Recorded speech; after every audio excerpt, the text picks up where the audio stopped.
ದೇವಿ ರಾಧಾ ಆಗಿ ಬಂದಾಳ.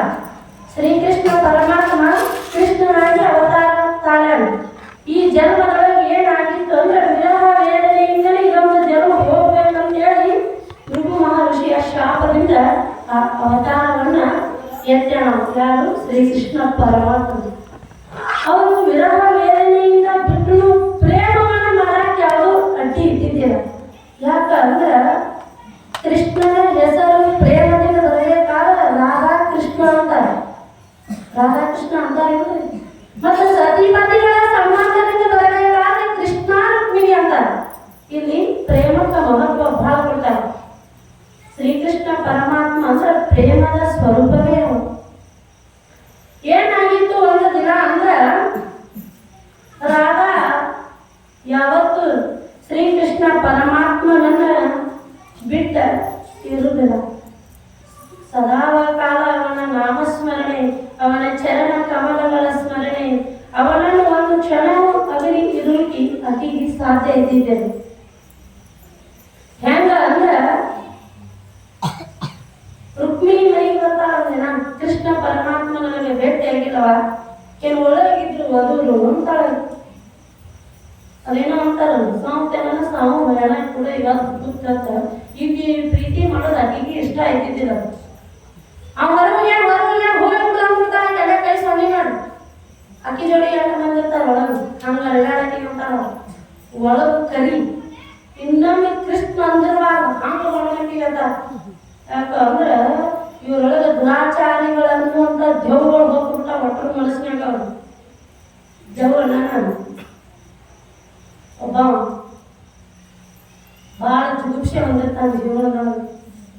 ಸತ್ತ ಸದಕ 4 ಮಂದಿ ಹೆಗಲಿಗೆ ಭಾರ ಆಗಬಾರ್ದು ಅಂತ ಮಶಾನದಾಗ ಹೋಗಿ ಸಾಯಕ್ ಹೋಗಿರ್ತಾನೆ. ಮಶಾನದಾಗ ಹೋಗ್ಕಣ ರಾತ್ರಿ 12 ಆಗಿರ್ತದ. ಯಾರಿಗೆ ಹೆಗಲ ಮ್ಯಾಗ ಭಾರ ಆಗಲಾರ್ದ ಸಾಯಕ್ ಹೋಗೋಣ. ಹೋಗ್ಕಣ ಒಂದ್ ಸ್ವಲ್ಪ ಮಶಾನದಾಗ ಹೆಜ್ಜೆ ಹಿಡ್ಕೊಳ್ದ ಒಬ್ಬ ಕುಂತಿರ್ತಾನ. ಕುಂತ ಅಂಗಿ ಕಳೆದ ಗಾಳಿ ಹೊಡ್ಕೋದಿರ್ತಾನ. ಇವಾಗ ಹೋಗಿ ಅವನಿಗೆ ಕೇಳ್ತಾನೆ, ಮಶಾನ ಆಯ್ತು ಹಿಂಗ್ಯಾಕೆ ಬಂದು ಗಾಳಿ ಹೊಡ್ಕೋದ ಮುಂದೆ ಅಂಗಿ ಕಳೆದ ಅಂತಾನ. ಅವ ಏನ್ ಬೇಕ್ರಿ ಒಳಗ ಶೆಕೆ ಆಗಿ ಮ್ಯಾಗ ಬಂದು ಕುಂತೀವಿ ಏನ್ ಇದು ಒಳಗಿಂದ ಹೊರ ಬಂದೈತ್ರಿ.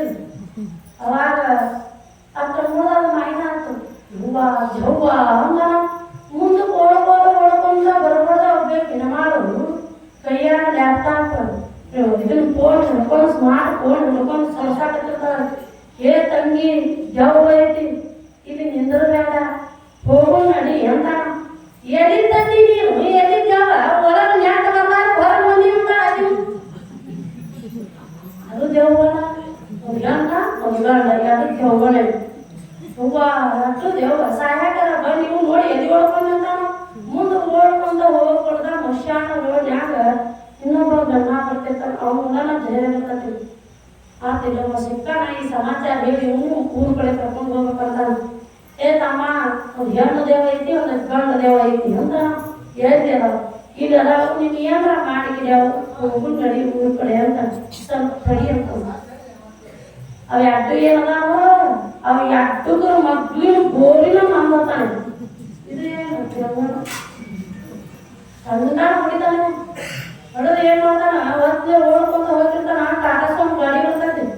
ಆ ಗಾಡಿ ಸಾವಕಾಶ ಹೋಗ್ತಿರ್ತೈತ್ರಿ. ಅದ್ರ ಬಾದ ತೆಗೆದು ಕುಂತ್ ಬಿಡ್ತಾನೆ ಒಳಗ್. ಕುಂದ್ರ ಅದು ಲಾಟ ಆಗಿರ್ತದೆ. ಲಾಟ ಆಗಿ ನೋಡ್ತಾನೆ ಒಳಗೆ ಡ್ರೈವರ ಇಲ್ಲ. ಮಕ್ಳು ಸೀಟ್ನ್ಯಾಗ ಹಿಂಗಿಲ್ಲ ಚಲೋ ಹಾಕ್ಲಿಲ್ಲ ಕೈಕೋ ಬಿಡ್ಕೋ ಏನ್ ಮಾಡಿದ್ರು ಕರ ತೆಗಿಯೋದು. ಅದು ಎಲ್ಲಿಗೆ ಬಂತಂದ್ರ ಪೆಟ್ರೋಲ್ ಬಂಕಿ ಬಂದ್ ನಿಂತ. ಅವಾಗ ಏನ್ ಮಾಡ್ತಾನ ಕಸಿಲೆ ಜಾಡಿಸಿ ಹೊತ್ತು ಬಾಪ್ಲ ಮುರಿದು ಹೊರಗೆ ಬಂದು ನಿಂದಿರ್ತಾನೆ. ಈಗ ಹುಡ್ಕೊಂಡು ಎಂತಾನ ಅಟೋದಿ ಹಿಂದೂ ಗಮನ ಗುಂಡಿ ಮ್ಯಾಗ ಕಡಿತಾನೆ. ಅವಾಗ ಬಾಗಿಲು ಕೇಳ್ತಾನೆ, ಹೇ ಟಾಟಾ ಸಂದಾಗ ದೇವ್ ಐತಿ ಹೇಳ್ತಾನೆ.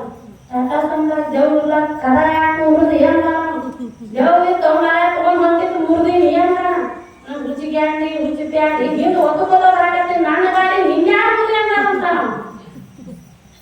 ಯಾರು ದೇವ್ರು ಇಲ್ಲ ನಮಗೆ ನಾವು ದೇವ್ರು ಅದೀವಿ. ನಾವು ಹುಟ್ಟಿವಿ ನಾವು ಸಾಯ್ತೀವಿ. ದೇವ್ ಎಲ್ಲಿ ಬರಬೇಕು? ನಮ್ಮೊಳಗಿರುವ ದುರ್ಗುಣಗಳೇ ದೇವ್ವಾಗಿ ನಮ್ಮನ್ನ ಕಾಡಕತ್ತಾವ. ದೇವ್ ದೇವ ಅಂದ್ರೆ ಬೇರೆ ಏನ್ರಿ ಒಬ್ಬ ಮನುಷ್ಯನನ್ನ ಅತಿಯಾಗಿ ಕಾಡುವುದೇ ದೆವ್ವ. ಒಬ್ಬ ಮನುಷ್ಯನನ್ನ ಅತಿ ಹೆಚ್ಚು ಪ್ರೀತಿ ಮಾಡುವುದೇ ಪರಮಾತ್ಮನ ಲಕ್ಷಣ ಐತಿ. ಪ್ರೇಮ ಹಿ ಪರಮಾತ್ಮನೇ ಎಂದಾರ. ಪ್ರೇಮದ ಸ್ವರೂಪವೇ ಪರಮಾತ್ಮನಾನು. ಹೆಚ್ಚಿಗೆ ಕಾಡಕತ್ತಿರ ದೇವ್ರದ್ದು ಸ್ವಲ್ಪ ದೇವ್ರು ಕಾಡ್ತಾ ಅಲ್ಲವು ನಮ್ಮ ಕರ್ಮವೇ ನಮ್ಮನ್ನ ಕಾಡಕತ್ತಿರ್ತೈತಿ. ಇನ್ನೊಬ್ಬರಿಗೆ ಮಾಡಿದ ಕರ್ಮ ನಮ್ಮನ್ನ ಕಾಡಕತ್ತಿರ್ತೈತಿ. ಅದಕ್ಕೆ ನಾವು ದೇವ್ರ ಹೆಸರು ಹೇಳಿ ಅಲ್ಲೇ ಸನ್ಮಾರ್ಗದ ದಾರಿ ತರಿಸಂಬಂಧ ದೇವ್ರ ಹೆಸರು ಹೇಳಿ ಪುಣ್ಯ ಕರ್ಮವನ್ನು ಮಾಡಾಕ ಹೊಸ್ತಾರ ನಮ್ಮ ಕೈಗೆ. ಇಲ್ಲಿ ಏನ ಆಗಿತ್ತು ಅಂದ್ರ ಈ ರಾಧಾ ತರ್ಬಿಸ್ತಾರೆ. 2 ಜನ ಮಾತು ಕೇಳ್ತಾರ. ಕೇಳಿ ತರ್ಬಿಸಿ ಏನಂತಾರ ಅಂದ್ರ ಒಳಗ್ ಮಾತಾಡ್ಕೊಂಡಿರ್ತಾರೆ ಅವ್ರು. ಏನಂದ್ರ ಇನ್ನೊಮ್ಮೆ ರಾಧಾನ ಬಾಯಿ ಒಳಗಿಂದ ಕೃಷ್ಣ ಅನ್ನುವಂತ ಪದಾನ ಬಂದಿರಬಾರ್ದು, ಹೆಸರು ಅಂದ್ ಅಂತಿರಬಾರ್ದು. ಹಂಗ ಏನಾರ ಮಾಡುದು ಅಂತಾರ. ಆಕೆ ರಾಧಾ ಹೆಂಗಿದ್ದು ಅಂದ್ರ ಸಾದಾ ಯಹಿ ಸಬ್ಸೆ ಜಾದ ಅಂದ್ರ ಯಾವುದು ಸಾಧಾರಣವಾಗಿರ್ತೈತಲ್ಲ ಅದು ಎಲ್ಲದಕ್ಕಿಂತಲೂ ಶ್ರೇಷ್ಠ ಇರ್ತೈತಂತ. ಆಕೆ ಹೆಂಗಿದ್ದು ಅಂದ್ರ ಶ್ರೀಕೃಷ್ಣ ಪರಮಾತ್ಮನ ಧ್ಯಾನವನ್ನ ಮಾಡ್ತಿದ್ದ ಹಗಲಿರುಳು. ದೇಹಾಕಾರ ಚಿತ್ತ ವೃತ್ತಿಗೆ ಏನು ಅಂತಾರ ಅಂದ್ರ ಧ್ಯಾನ ಅಂತಾರ. ಧ್ಯಾನ ಒಳಗ 3 ಪ್ರಕಾರ ಧ್ಯಾನಗಳವ.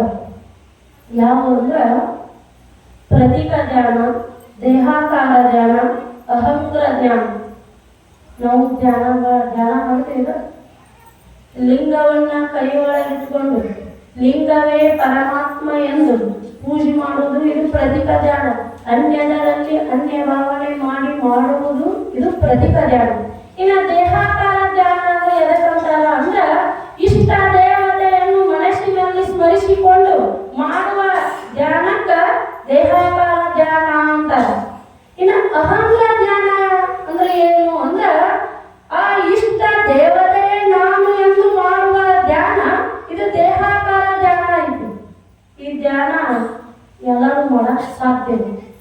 ಇದನ್ನ ಯಾರು ಮಾಡ್ತಾರ ಅಂದ್ರ ಈ ಸತ್ಯಗಳನ್ನು ಸದ್ಗುರು ಶಿವಯೋಗಿ ಅಪ್ಪಾಜಿಗಳು ಮಾಡ್ತಾರ. ಈ ದೇಹಾಕಾರ ಧ್ಯಾನ ಅಂದ್ರ ಪರಬ್ರಹ್ಮನೇ ನಾನಿದ್ದೇನೆ ಅಂತ ಯಾರು ತಿಳಿದು ಮಾಡ್ತಾರೋ ಅದುವೇ ದೇಹ. ಇದು ಅಹಂಕಾರ ಧ್ಯಾನ ಅಂತ ಎನಿಸ್ಕೊಂಡಾರ. ರಾಧೆಯನ್ನ ತರ್ಬಿಸಿ ಒಳಗ್ ಕರ್ಕೊಂಡು ಹೋಗಿ ಕುಂದಿಸ್ತಾರ. ಹಾಲು ಕಾಸಾಕ ಇರ್ತಾಳೆ ಯಾರು ರುಕ್ಮಿಣಿ. ಹೆಂಗ ಕಾಸಿದ್ದು ಅಂದ್ರ ಈ ಇನ್ನೊಂದ 5 ನಿಮಿಷ ಕುದಿಸಿದ್ರೆ ಕವ್ವ ಆಗ್ಬೇಕ. ಅಷ್ಟು ಕುದಿಸಾಳ ಹಾಲು. ಕುದಿಸಿ ಆಕಿ ಅಂತಾಳ ಕೃಷ್ಣ ಇರ್ಲಿಕ್ಕೆ ನಾ ಹೊಕ್ಕಿನಿ, ನನಗೇನು ಹಾಲು ಬ್ಯಾಡ ಅಂತಾಳ. ಆದ್ರೂ ಕುಂದ್ರೆ ನಮಗ್ ಮನೆಗೆ ಬಂದಾಗ ಹಂಗ ಕಳ್ಸೋ ಪದ್ಧತಿ ಇಲ್ಲವ ಅಂತಾಳ. ಈಕಿ ಸುಡು ಹಾಲು ವಾಯಾಗ ಹಾಕಾಕಿ ತಾಸ್ನ್ಯಾಗ ಮುಂದಿಟ್ಲ. ಏನಂತಾಳ ಅಂದ್ರ ರಾಧಾ ಕುಡಿ ಹಾಲ ಅಂತ. ಹಾಲಿನ ಆಕಾರ ನೋಡಿವ ಅಲ್ಲ ಇಂತ ಸುಡು ಹಾಲು ತಂದು ಮುಂದಿಟ್ಟಿರಿ. ಹಾಲು ಕುಡಿದ ಹ್ಯಾಂಗ ಕುಡೀರಿ? ಕೃಷ್ಣ ಅಂತೀವ ಕುಡಿ ಅದ